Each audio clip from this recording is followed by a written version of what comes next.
अल्हम्दुलिल्लाहि वकफ़ा वसलामुन अला इबादिहिल्लज़ीना इस्तफ़ा अम्मा बाद।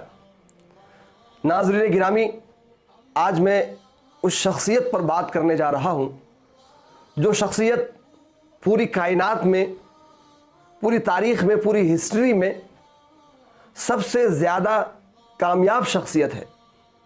उस शख्सियत पर बात करने जा रहा हूँ जो कायनात की अफजल तरीन शख्सियत है, जिसका मकाम अल्लाह तबारक व तआला के बाद सबसे बड़ा हुआ है, और वो शख्सियत है अल्लाह के रसूल सल्लल्लाहु अलैहि वसल्लम की शख्सियत। अल्लाह के रसूल सल्लल्लाहु अलैहि वसल्लम की शख्सियत इस पूरी कायनात में सबसे ज़्यादा कामयाब शख्सियत है। जैसी कामयाबी हुजूर पाक सल्लल्लाहु अलैहि वसल्लम को हासिल हुई, वैसी पूरी कायनात में किसी को नहीं हुई। गोया हुजूर पाक सल्लल्लाहु अलैहि वसल्लम कायनात की, तारीख़ की, हिस्ट्री की सबसे मुअस्सिर तरीन, सबसे ज़्यादा इफ़ेक्टिव और सबसे ज़्यादा कामयाब शख्सियत है। अल्लाह के रसूल सल्लल्लाहु अलैहि वसल्लम की पैदाइश यतीमी की हालत में हुई। अल्लाह के रसूल सल्लल्लाहु अलैहि वसल्लम के पैदा होने से पहले ही आप सल्लल्लाहु अलैहि वसल्लम के वालिद का इंतकाल हो गया, और जब आप सल्लल्लाहु अलैहि वसल्लम 6 साल के हुए तो आपकी वालिदा का इंतकाल हो गया। दादा अब्दुल मुत्तलिब का इंतकाल 8 साल की उम्र में हो गया। यानी शुरुआत ही से अल्लाह के रसूल सल्लल्लाहु अलैहि वसल्लम को आजमाइशों में मुब्तला किया गया। अल्लाह के रसूल सल्लल्लाहु अलैहि वसल्लम की सीरत और अल्लाह के रसूल सल्लल्लाहु अलैहि वसल्लम की ज़िंदगी कामयाबी हासिल करने के लिए सबसे बड़ी आइडियल सीरत है, सबसे बड़ी आइडियल ज़िंदगी है। और ख़ुद कुरान करीम ने अल्लाह के रसूल सल्लल्लाहु अलैहि वसल्लम के बारे में कहा, लक़द कान लकुम फ़ी रसूलिल्लाहि उस्वतुन हसना, कि अल्लाह के रसूल सल्लल्लाहु अलैहि वसल्लम की ज़िंदगी में तुम्हारे लिए बेहतरीन नमूना है। और वह किस तरह से, कि देखिए अल्लाह के रसूल सल्लल्लाहु अलैहि वसल्लम की पैदाइश ही से किस तरह के मराहिल आपके साथ आ रहे हैं, किस तरह के मराहिल से आपको गुजरना पड़ रहा है, और इसके बावजूद अल्लाह के रसूल सल्लल्लाहु अलैहि वसल्लम ने ऐसी कामयाबी हासिल की, ऐसा इनकलाब आपने बर्पा किया, ऐसी तारीख़ आपने रकम की, ऐसी हिस्ट्री आपने बनाई जिसकी मिसाल पूरी दुनिया में, पूरी कायनात में, पूरी यूनिवर्स में, पूरी तारीख़ में मौजूद नहीं है। इसलिए अल्लाह के रसूल सल्लल्लाहु अलैहि वसल्लम की ज़िंदगी मोटिवेशन हासिल करने के लिए, तरग़ीब हासिल करने के लिए और ज़िंदगी में आगे बढ़ने के लिए अल्लाह के रसूल सल्लल्लाहु अलैहि वसल्लम की ज़िंदगी बेहतरीन नमूना है, बेहतरीन आइडियल है, उसवा हसना है। अल्लाह के रसूल सल्लल्लाहु अलैहि वसल्लम ने अपनी ज़िंदगी ऐसी गुजारी है, इस तरह से गुजारी है कि पूरी दुनिया के लिए एक अमली नमूना है, प्रैक्टिकल मिसाल है। अल्लाह के रसूल सल्लल्लाहु अलैहि वसल्लम ने जो कहा, जो फरमाया, वो करके भी दिखाया। अल्लाह के रसूल सल्लल्लाहु अलैहि वसल्लम ने बहुत सारी मुसीबतें उठाई, बहुत सारी तकलीफ़ें उठाई, परेशानियों का सामना किया, दुख दर्द का सामना किया, लेकिन आप अपने मिशन में लगे रहे। नबूवत से पहले की ज़िंदगी आप सल्लल्लाहु अलैहि वसल्लम की बिल्कुल साफ़ और शफ़ाफ़ थी। लोग आप सल्लल्लाहु अलैहि वसल्लम को अमीन यानी अमानतदार के लक़ब से पुकारते थे, आपको सादिक़ यानी सच्चा कहते थे। पूरी साफ़ और शफ़ाफ़ ज़िंदगी अल्लाह के रसूल सल्लल्लाहु अलैहि वसल्लम ने गुजारी। मुआशरे में आपका एक मकाम था, एक मर्तबा था। अल्लाह के रसूल सल्लल्लाहु अलैहि वसल्लम ने तिजारत भी फरमाई, और उस तिजारत में अल्लाह के रसूल सल्लल्लाहु अलैहि वसल्लम को ऐसी कामयाबी हासिल हुई कि हज़रत खदीजा रज़ी अल्लाह ताला अन्हा आपकी तिजारत करने के अमल से बहुत खुश हुई। और हज़रत खदीजा रज़ी अल्लाह ताला अन्हा ने, जिनको कि दूसरे बहुत से जगह से निकाह के पैगाम आ रहे थे, लेकिन हर तरफ से आपने पैगाम को ठुकरा दिया और अल्लाह के रसूल सल्लल्लाहु अलैहि वसल्लम की शख्सियत से मुतासिर होकर के, आपकी अमानतदारी से मुतासिर होकर के, और आपकी तिजारत करने के अंदाज से मुतासिर होकर के हज़रत खदीजा रज़ी अल्लाह ताला अन्हा ने आपको निकाह का पैगाम दिया। अल्लाह के रसूल सल्लल्लाहु अलैहि वसल्लम ने जब नबूवत का ऐलान फरमाया तो अल्लाह के रसूल सल्लल्लाहु अलैहि वसल्लम को लोगों ने मजनून कहा, दीवाना कहा, जादूगर कहा, और आपको परेशान करने लगे, आपके फॉलोवर्स को परेशान करने लगे। जब मक्का की गलियां आपके लिए तंग हो गई, मक्का की सरजमीन आपके लिए तंग हो गई, तो अल्लाह तबारक व तआला ने आपको हिजरत का हुक्म फरमाया।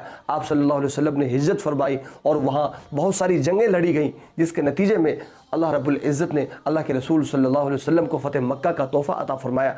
आप जो है मक्का को फ़तह करने पर कामयाब हुए। गरज़ अल्लाह के रसूल सल्लल्लाहु अलैहि वसल्लम को अल्लाह तबारक व तआला ने कामयाबियों से हमकिनार किया।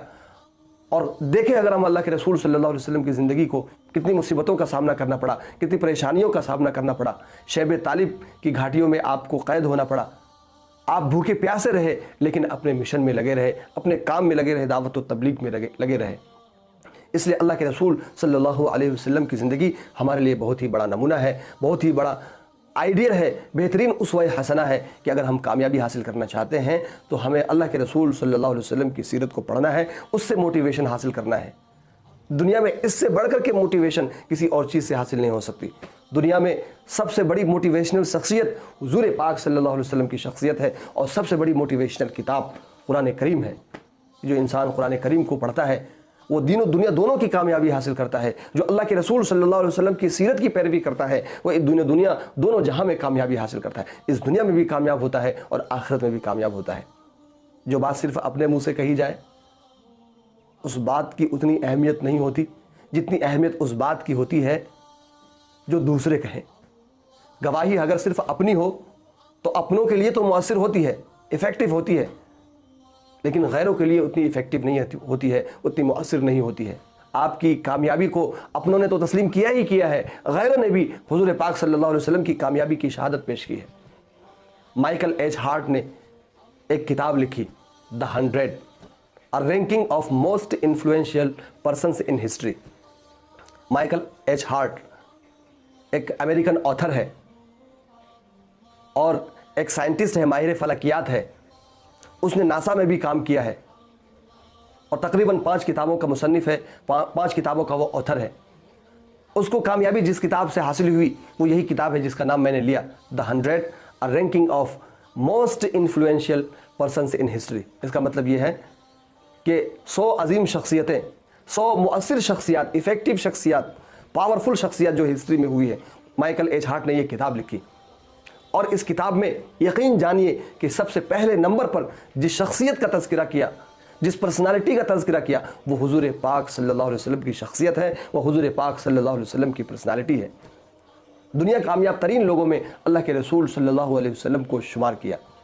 ناظرین گرامی، آپ کو یہ بتا دوں کہ مائیکل ایچ ہارٹ عیسائی ہے، لیکن اس کے باوجود حضرت عیسیٰ علیہ السلام کا تذکرہ انہوں نے پہلے نمبر پر نہیں کیا، بلکہ حضور پاک صلی اللہ علیہ وسلم کا تذکرہ پہلے نمبر پر کیا۔ اور اس کی وجہ مائیکل ایچ ہارٹ نے جو 2 وجہ بتائی، ایک وجہ تو یہ بتائی، مائیکل ایچ ہارٹ کہتا ہے کہ جب میں پہلے نمبر پر حضور پاک صلی اللہ علیہ وسلم کا تذکرہ کر رہا ہوں تو بہت سے لوگوں کو، ریڈرز کو اس بات پر اعتراض ہوگا کہ آخر حضرت محمد صلی اللہ علیہ وسلم کو پہلے نمبر پر کیوں لایا گیا، حضرت عیسیٰ علیہ السلام کا پہلے نمبر پر تذکرہ کیوں نہیں ہوا۔ تو اس کا جواب دیتے ہوئے مائیکل ایچ ہارٹ نے لکھا ہے کہ اس کی 2 وجہ ہیں، اور ان 2 وجہوں میں ایک وجہ یہ ہے کہ حضور صلی اللہ علیہ وسلم نے ایک مکمل دین پیش کیا ہے، اور حضور پاک صلی اللہ علیہ وسلم سب سے زیادہ ایفیکٹو پولیٹیکل لیڈر بن کر کے سامنے آئے ہیں، پولیٹیکل لیڈر بن کر کے ابھرے ہیں، اور ایسی کامیابی آپ نے دین و دنیا دونوں محاذ پر حاصل کی ہے جیسی کامیابی حضرت عیسیٰ علیہ السلام نے نہیں حاصل کی، جیسی کامیابی اور دوسرے انبیاء کرام علیہ السلام نے حاصل نہیں کی، اور جو کامیابی دوسری شخصیات نے جو ہسٹری کی تاریخ کی ہوئی ہے انہوں نے حاصل نہیں کی، وہ کامیابی صرف حضور پاک صلی اللہ علیہ وسلم نے حاصل کی۔ الغرض یہ کہ اللہ کے رسول صلی اللہ علیہ وسلم کی زندگی جہاں ہمارے لیے دین کے معاملات میں اللہ تبارک و تعالیٰ کے نزدیک مقبولیت حاصل کرنے کے لیے، اللہ تعالیٰ کی رضا حاصل کرنے کے لیے بہترین نمونہ ہے، بہترین آئیڈیل ہے، وہیں دنیاوی معاملات میں بھی ہمارے لیے اللہ کے رسول صلی اللہ علیہ وسلم کی زندگی بہترین نمونہ ہے۔ آپ صلی اللہ علیہ وسلم کی تجارت دیکھیے کہ اللہ کے رسول صلی اللہ علیہ وسلم نے امانت داری کے ساتھ کیسی کامیاب تجارت فرمائی، ایسی کامیاب تجارت فرمائی کہ حضرت خدیجہ رضی اللہ تعالی عنہا نے آپ کو نکاح کا پیغام دیا۔ اور پھر آپ صلی اللہ علیہ وسلم کی مذہبی زندگی دیکھیے کہ کس طرح سے اللہ کے رسول صلی اللہ علیہ وسلم نے ایک کامل مکمل دین ہمارے سامنے پیش کیا۔ اور پھر یہ دیکھیں کہ اللہ کے رسول صلی اللہ علیہ وسلم نے کیسی قیادت فرمائی، کیسی رہنمائی فرمائی کہ دنیا میں دوسرے نمبر پر مسلمانوں کی تعداد ہے۔ ایسی بنیاد حضور پاک صلی اللہ علیہ وسلم نے عطا فرمائی کہ ہم سب اس بنیاد کے ذریعے سے ایک دوسرے سے جڑے ہوئے ہیں، ایک قوم بنے ہوئے ہیں۔